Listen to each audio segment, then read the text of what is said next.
Malaysia envisions halal ecosystem establishment in Peru.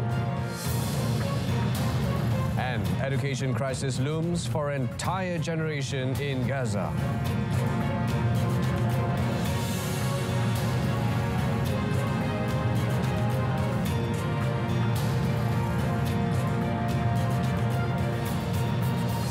Good afternoon and Salam Malaysia Madani. This is World Today. I'm Brendan Lepal. Malaysia hopes to contribute to the infrastructure development in Chancay Port, located around 80 kilometers north of Peru's capital Lima.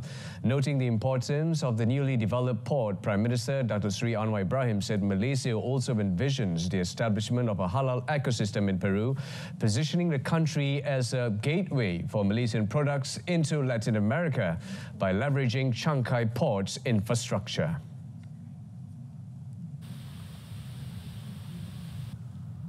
We have established good relations, and this 40th anniversary of our relations. But coming here means awfully meaningful, and I have invited President to visit Malaysia, and she has been kind enough to visit before the end of the year. And we look forward to further collaborate on investments, trade, on your ports, on your energy, and similarly in our economic sectors. The Premier said this after a bilateral meeting with Peruvian President Dina Ercilia Boluarte Seara, which took place at the government palace. According to reports, the $3.5 billion complex is expected to become a major hub for trade between South America and China. Datuk Seri Anwar said Peru is an important trading partner to Malaysia.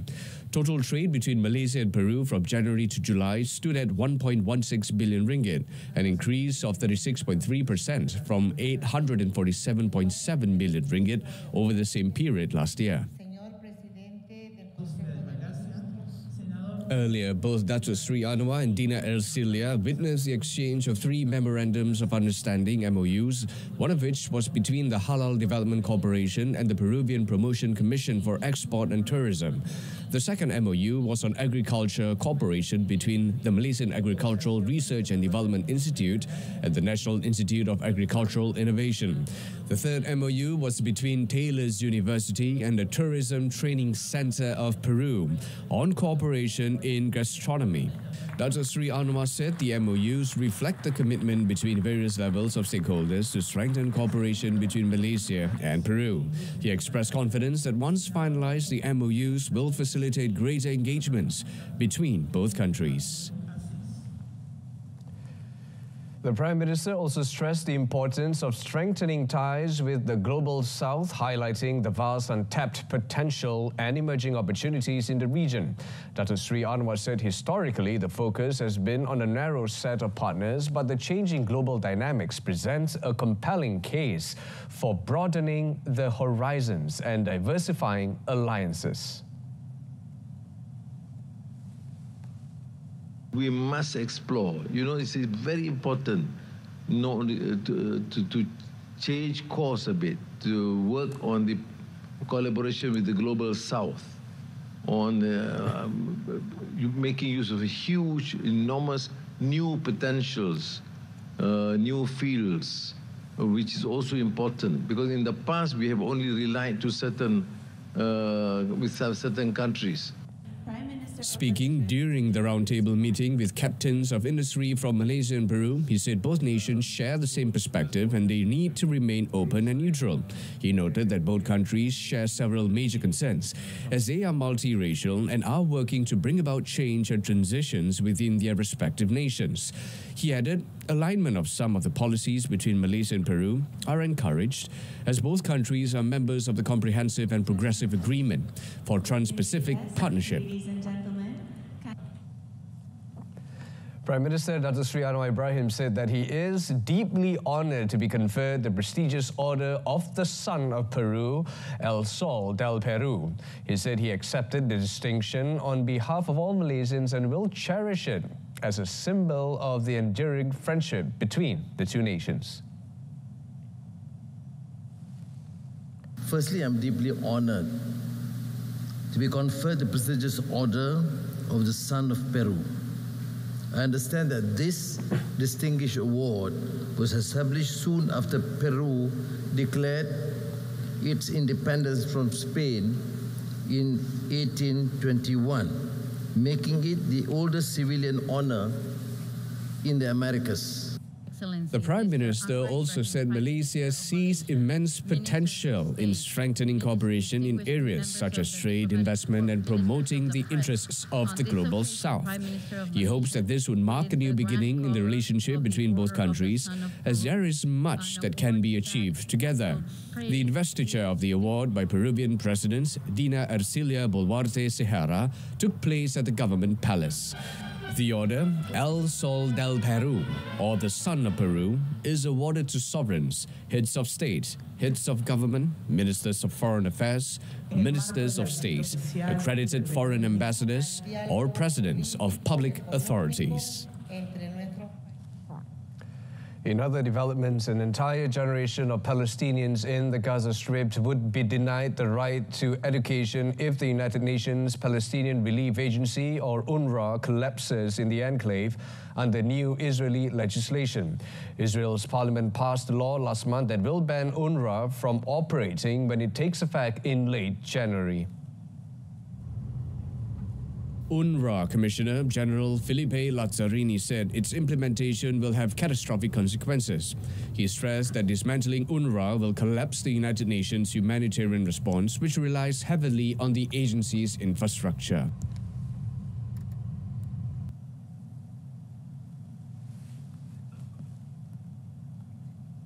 Glaringly absent from discussion about Gaza without UNRWA is education.Palestinians value education highly. It is the only asset from which they have not, until now, been dispossessed. In the absence of a capable public administration or state, only UNRWA can deliver education to more than 660,000 girls and boys across Gaza. In the absence of UNRWA, an entire generation will be denied the right to education. Their future will be sacrificed, sowing the seeds for marginalization and extremism. Lazzarini again pushed UN member states to act to prevent the implementation of the Israeli legislation. It is due to take effect in late January, just days after US President-elect Donald Trump takes office for a second four-year term. The United Nations Security Council has condemned recent attacks on the UN peacekeeping mission in Lebanon, or UNIFIL, calling on all parties to respect the safety of members of that force. The Council condemned the attacks on 29 October, 7 November, and 8 November, which wounded several peacekeepers.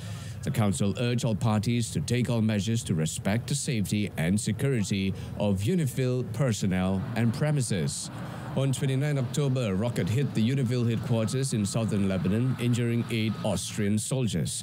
On 7 November, 5 peacekeepers were wounded, and the following day, UNIFIL accused the Israeli army of damaging one of its positions in southern Lebanon, in a deliberate and direct action.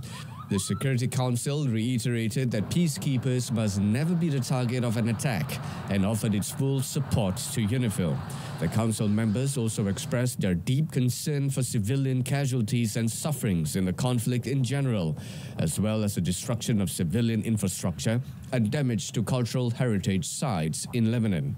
It specifically expressed worry about the endangerment of the UNESCO World Heritage Sites in Baalbek and Sor, and the rising number of internally displaced people.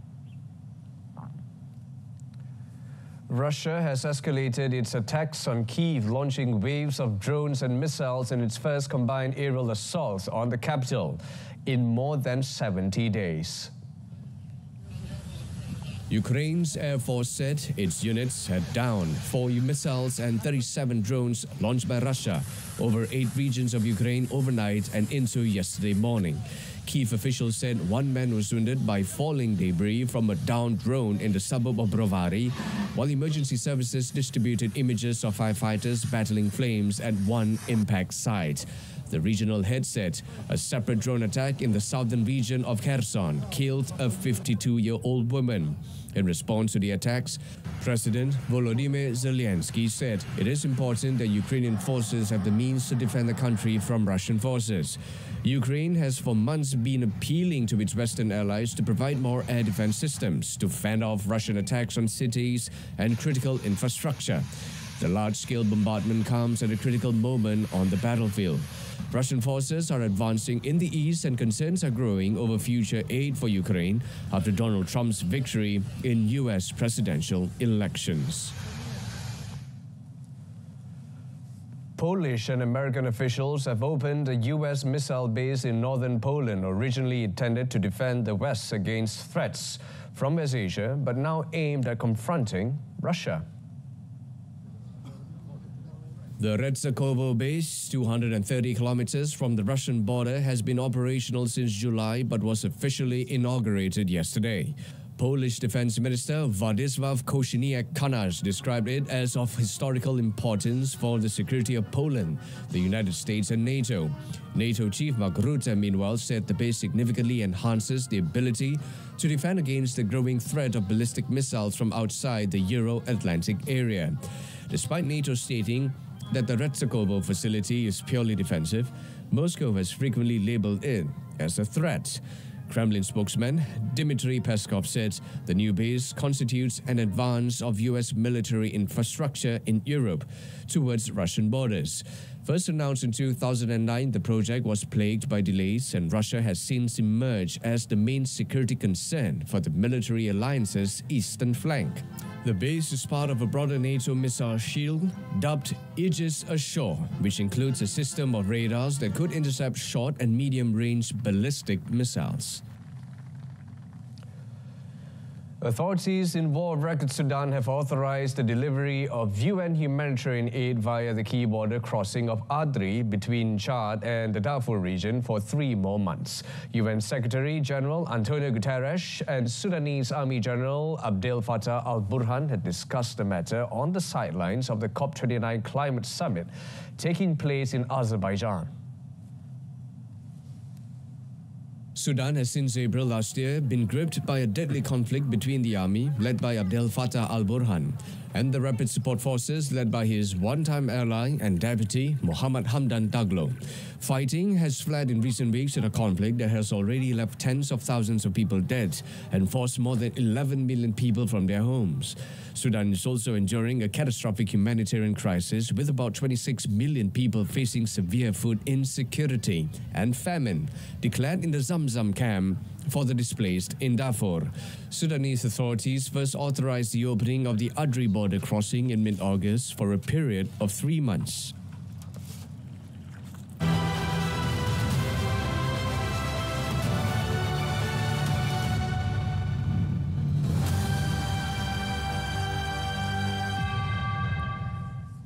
More than 2,000 Indonesian and Australian troops held joint military drills yesterday after the allies signed a new defense agreement pledging closer cooperation to counter security threats in the Asia-Pacific region.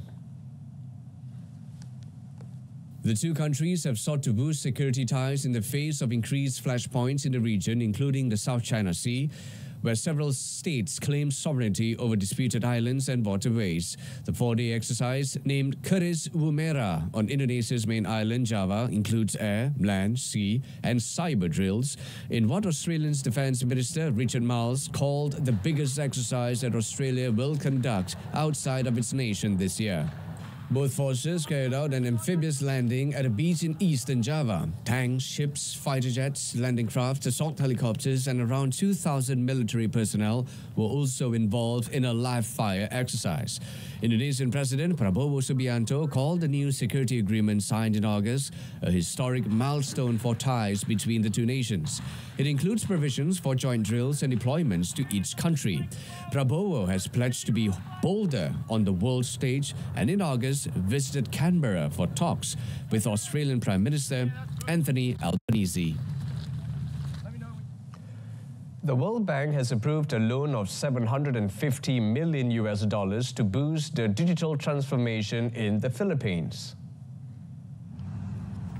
The financial institution said in its press release that the second Digital Transformation Development Policy loan supports the Philippines' efforts to transform the country's digital sector through enhanced connectivity, digitalization, a dynamic innovation ecosystem, and private sector partnerships. Specifically, the loan will help the country's efforts to lower barriers to entry and investment in the broadband sector, promote competition, and improve connectivity. The multilateral lender said that greater digitalization is crucial for an economy like the Philippines, characterized by a large population spread across many islands. It added that digital connectivity and Filipinos' participation in the digital economy are vital to bridging geographic and socio-economic divides.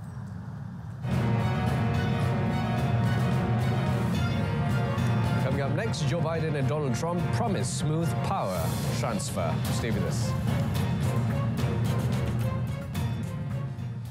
United States President-elect Donald Trump has returned to the White House for the first time since winning the U.S. presidential election and sat down for talks about the looming transfer of power with longtime political rival President Joe Biden. Biden met Trump in the Oval Office in front of a roaring fireplace. He promised Trump a smooth transition of power and to do all he could to make sure Trump is accommodated. What you need. We're going to get a chance to talk about some of that today. So. Good. Thank you very much. And politics is tough, and it's in many cases not a very nice world, but it is a nice world today, and I appreciate very much a transition that's so smooth. It'll be as smooth as it can get, and I very much appreciate that, Jim. You're welcome. It was a sharp contrast to the criticism the two men have hurled at each other for years. Their respective teams hold vastly different positions on policies from climate change to Russia to trade. Biden has portrayed Trump as a threat to democracy, while Trump has portrayed Biden as incompetent. Trump made claims of widespread fraud after losing the 2020 election to Biden. Meanwhile, the United States prosecutors have asked a federal appeals court to pause their bid to revive the criminal case accusing President-elect Donald Trump of illegally handling classified documents, citing his election victory. Special Counsel Jack Smith, in a brief court filing, asked the U.S. Court of Appeals for the 11th Circuit to hold the appeal in abeyance to allow prosecutors time to assess the impact of Trump's impending return to the White House on the case. Trump was accused of illegally holding onto classified documents after he left office in 2021. A federal judge appointed to the bench by Trump dismissed the case in July after ruling that Smith was improperly appointed to the special counsel role, prompting prosecutors to appeal. Smith's prosecutors asked to weigh in by 2nd December on how to proceed in the case. They have already secured a similar pause in another federal case accusing Trump of attempting to overturn his defeat in the 2020 election. The South Korean court is set to make a ruling tomorrow regarding opposition leader Lee Jae-myung's charges of violating election law during the previous presidential election campaign. Lee was indicted in September 2022 on charges of lying during the presidential campaign about a high-profile land development project pursued by the Songnam city government, south of Seoul, during his term as mayor. Lee is currently facing 3 other trials on different charges. Lee was the Democratic Party's candidate for president in 2022, and he narrowly lost to Yoon Suk-yeol, a career prosecutor. Lee is considered a major contender for the next presidential election in 2027. He was attacked in the southern port city of Busan in early January this year by a man who lunged at him with a camping knife after asking for his autograph. His opposition party scored a landslide victory in a parliamentary election in April, dealing a resounding blow to Yoon and his Conservative Party, but falling just short of a supermajority. Brazil's Supreme Court was evacuated after 2 explosions went off outside the building. A man was killed by 1 blast in the square in front of the court. The court said in a statement that the justices have been evacuated safely. The first explosion was in a car park adjacent to the court building. A local television showed the blast occurred in the boot of a parked car. Police swept the area for other explosive devices, and the country's Solicitor General called the explosions on social media an attack. The body of the dead man was found lying in the square opposite the court, but it was not clear what his connection was to the second explosion. According to local media, the two explosions were heard within 20 seconds of each other. The Supreme Court is located across the square from Brazil's presidential palace, where President Luiz Inácio Lula da Silva had left for the night minutes before the explosions. Local media outlet UOL said a man was seen near the front of Supreme Court building with explosives.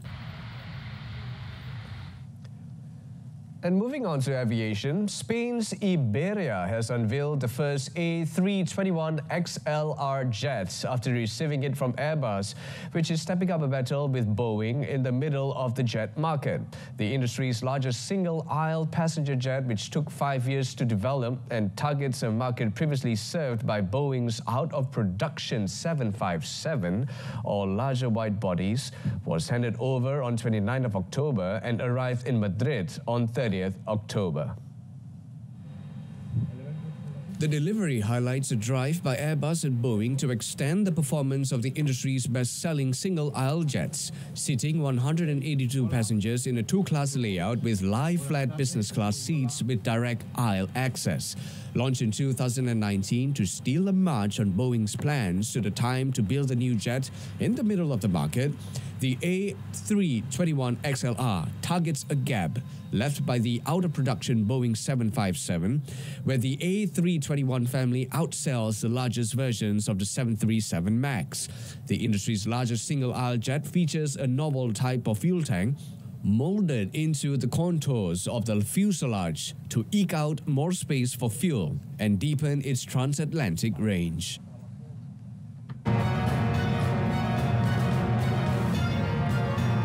Next up in sports, Zijia and Junhao survive scares in opening round of Japan Masters. Stay with us. National men's singles shuttler Lee Zijia had to work hard to overcome his compatriot rising star Justin Ho.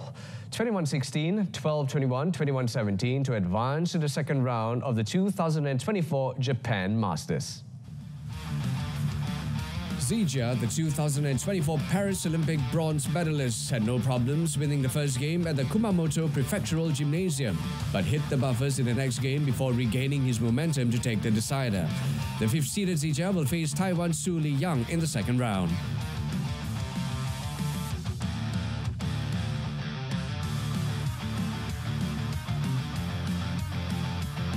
In another men's singles match, Malaysia's Leong Junhao also had the slog to get past India's Lakshya Sen 20-22, 21-17, 21-16 in the opening round. He was defeated in the first game before displaying a wonderful performance to dominate the next two games. Junhao will next face Japan's Koki Watanabe in the second round.